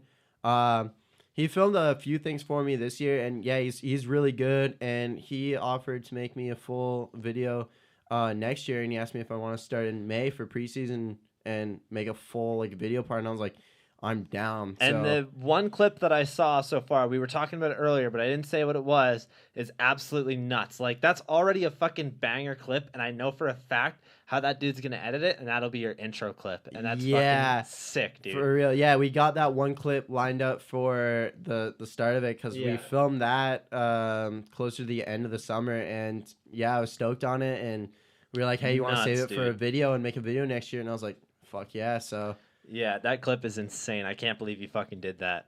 yeah, I'm hyped. So yeah, that's like my main focus is to get that video done because I've never had like a really really nice like full edit done before, and Yeah. so I'm hyped to do that. And then Swamp Fest, it will be cool, and then just progress my riding at WoodWard. Like it'll You be should sick. try and get in on one of those Vans bowl contests. Oh, Advanced Pro Cup, dude. That would be fucking cool. I'd be so down. They do it at WoodWard every year, but every time I wanted to do it, I've been injured, so it Yeah. freaking blew. But hopefully this year they come back and they'll do it again because I'd be so down to freaking rip one of those. They contests. have they built one of the bowls at Montreal Olympic Stadium. Dude. It's still there. I'm gonna go ride it. I It's saw like that. Yeah, I was literally saying to people, I was like, "Yo, like we should go ride this thing." Dude, Like, fucking let me know if you want to go because I will absolutely go with you guys. fuck yes. It'd be incredible, man. That Dude. fucking bowl looks insane. Looks so fun, and like Yeah. not only that, but like I don't know if you've ever been to Montreal, but dude, Oh, I went there like 2 years ago. It's I So go there all the fun. time. I'm literally like I go there for ska shows. I go there for Pooza Fest. I go there for BMX riding. Like all the fuck time. yeah. Dude, the spots are sick. Yeah, they the got spots are ties, incredible. And then they got that new bowl now. So like, Yeah. I think it'd be a good time if we all went. Oh fuck yeah! Have you ever rode P45? It's behind Lataz. It's a DIY skateboard dude, park. sickest DIY park It's I've ever been to. Insane. It is It's so sick. so good. Dude, they have like quarter pipes all built up, bowl like, Perfectly too. yeah, Perfectly so built. good. It's so sick. All right, but we've been here for quite a while. Actually, we're just past 2 hours. Oh shit, really? So yeah, man, fucking. I just want to say a huge thank you to you for coming out again. Dude, thanks for having me. I look forward to everything that you've got going on next year. So Yeah, I'm I hyped. really hope that you keep killing it, man. I think that honestly, with this edit that you're going to be dropping next year when you're finished it, you will absolutely get picked up by a fucking company because like the first clip that I've already seen from it is absolutely insane. I cannot believe that you pulled that. I hope, man. I mean, we'll see what happens. But yeah. Well, this is it, Nate. Anything you want to promote at the end of here, or are you good to go? Just shout out to everyone that supports me, like OGC for sure, Bike Zone, anyone that has my bag that's sick, and Hell yeah. yeah, just have fun every day. That's all I gotta say. Fuck yeah. Thanks for coming out. This last song here is I Want to Hang Out With You by Human Robots. Nate, thanks again, man. Yeah, no worries. It was good being here. I loved it. Fuck yeah. Peace.